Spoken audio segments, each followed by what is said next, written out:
All right, so it's time to look at the more affordable, yet still premium and expensive Galaxy models, S20 and S20 Plus. And they map very closely, of course, to last year's S10, S10 Plus.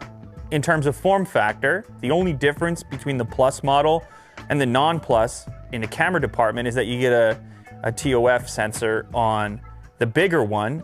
So that's not a massive change. It'll give you a little extra information when it comes to that depth reading for the portrait modes and all the rest of it that's out there. Battery capacity is also going to be a little bit bigger. So we have the Ultra model at 5,000 milliamp hours, and then we have the Plus at 4,500, and we have the standard S20 at 4,000. So you've got a variety there. And then of course the price does the same thing.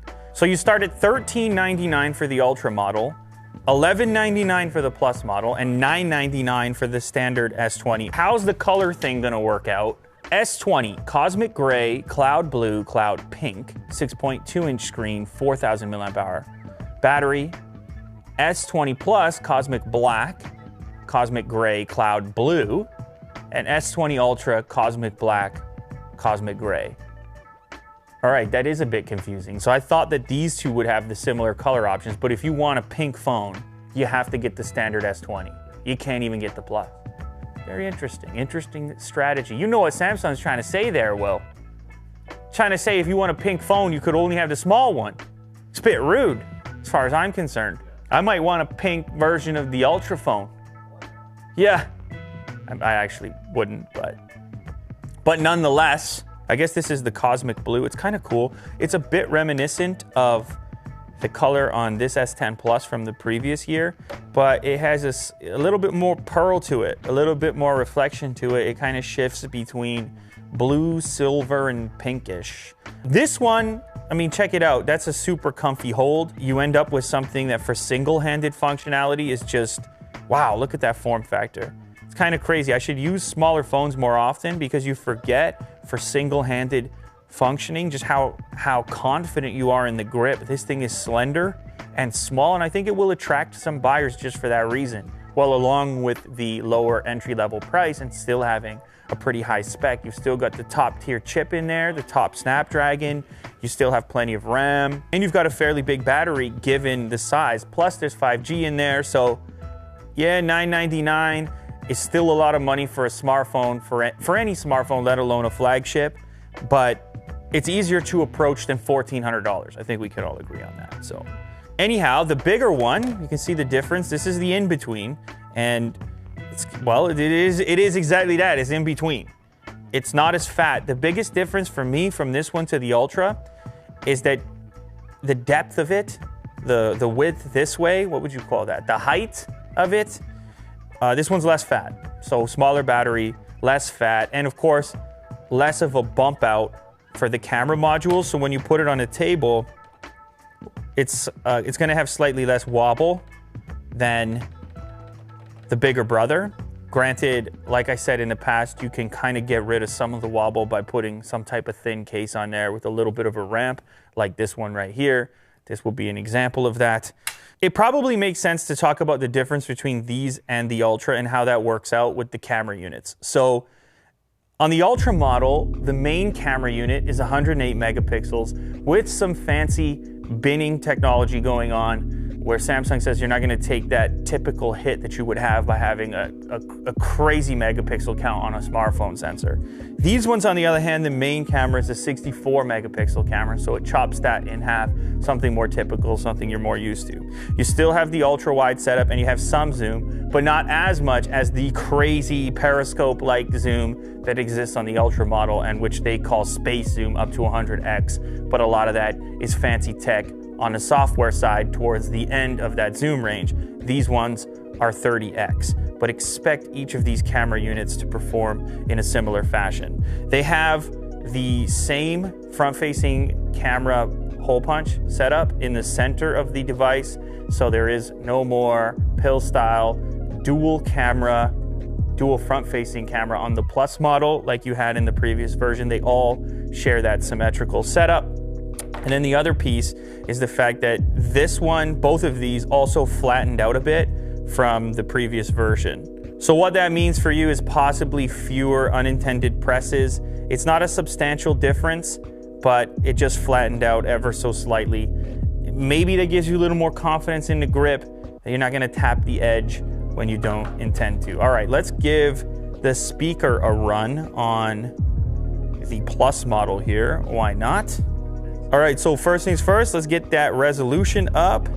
1440p.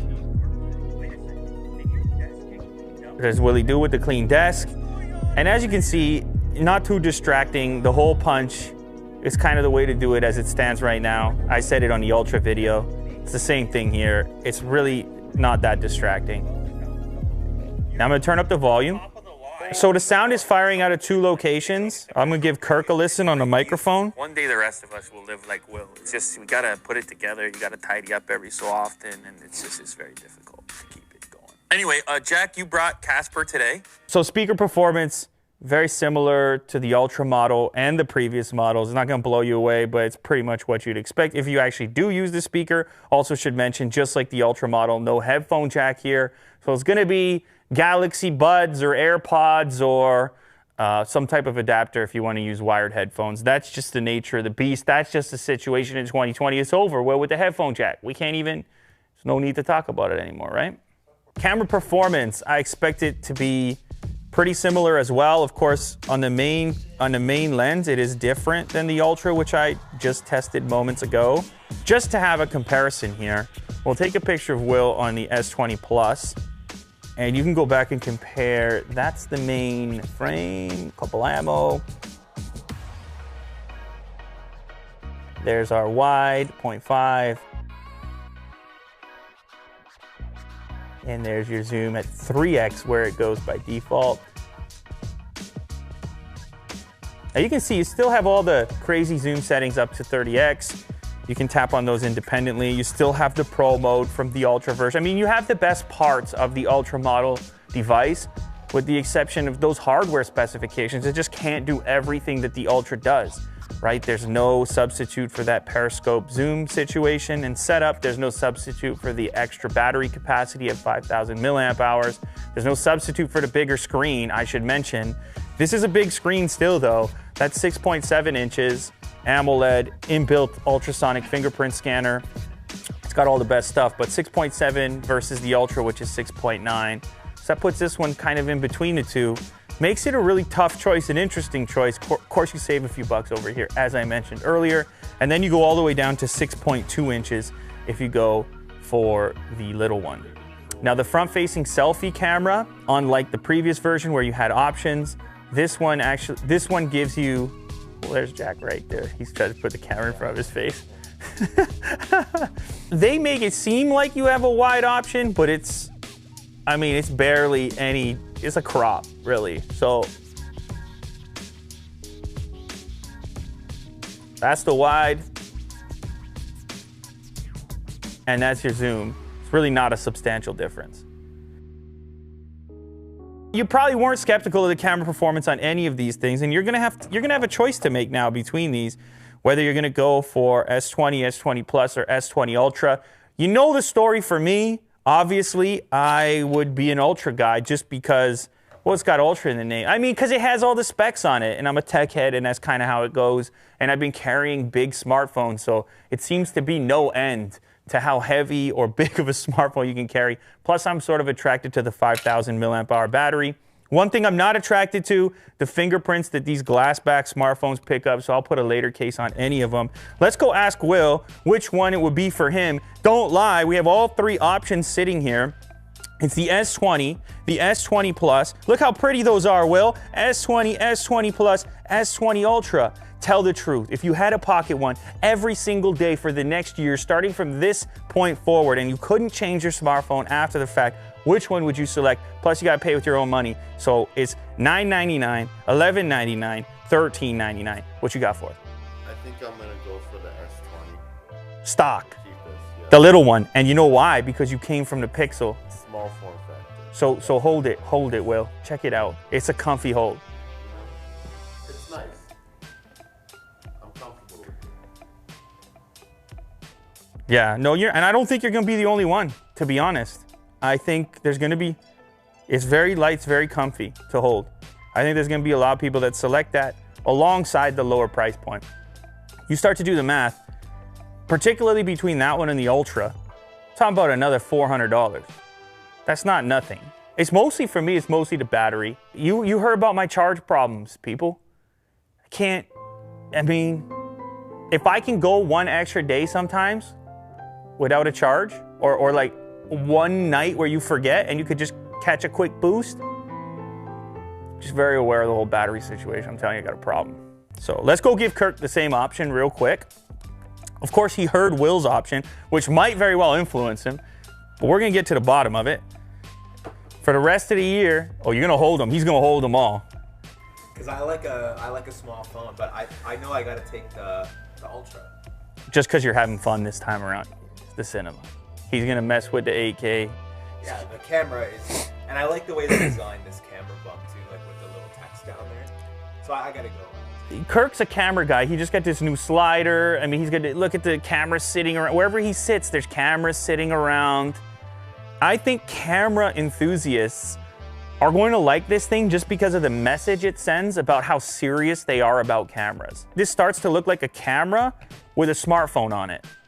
And it says something about you when you pull this out. It's like, I'm serious about, now I'm not saying whether that's right or wrong, but that's how human beings buy things. People go buy a car with a spoiler on it or some nice rims. How often are you gonna drive it? You can't drive that thing full blast the whole time, but you're trying to send a signal. You're trying to say, look, this is what matters to me. I'm into it, I'm an enthusiast. This is the enthusiast phone, the Ultra version, in my opinion. So if you're a tech fan, you probably already know that. That's kind of what this represents. It's the F1 style. It's a need and a want to be on the fringe. It's all of the above. That's why the price tag is what it is. But I also feel you, Will. I feel what you're saying. On the day-to-day, there's a real practicality argument for the single-handed functionality, the comfort, and the confidence in the grip when you go for a one-handed smartphone like the standard S20. And you save yourself $400, which that's a few lunches for a guy like you. That'll buy you a couple of goji berries in the thermos. I'll tell you what.